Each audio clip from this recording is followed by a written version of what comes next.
Иргэн та бид шудраг нийгэмд амьдарч байна уу? Шудраг бус нийгэмд амьдарч байна уу гэж бодож тунгааж үзэж байсан уу?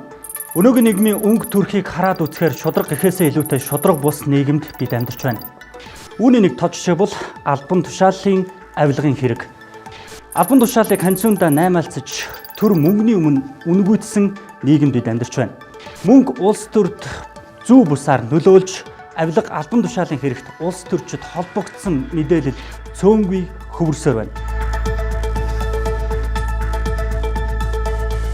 Ардчилсан нийгмийн хамгийн үнэт зүйл болох шудрагаас тогтоох үйлсэд авилга албан тушаалын хэрэг нь өөрөө хаалт хан хэрэм болсоор байна. Бид хэдхэн жилийн өмнө Монголын улс төрд төрийн албыг хэрхэн наймаалцаж авилга албан тушаалын схемийг нарийн зохион байгуулалттай зурагдсан байдаг вэ гэдгийг мэдэж авсан.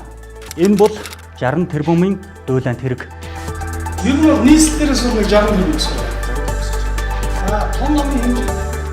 Төр захиргааны бүхий л байгууллагын албан тушаалд хэн нэгэн хизээж шудраг өрсөлдөөн дунд томилогддоггүй. Харин ялсан намын томилгоо хийгддэг болохыг бид ажиглаж мэдэж авсан. Тэгвэл Монголын төрийн албан тушаалд хэн нэгний ашиг сонирхолд нийцүүлсэн албан тушаалын томилгоог халсан цагт авилгын хэрэг арилах, буурах чиг хандлага бий болно.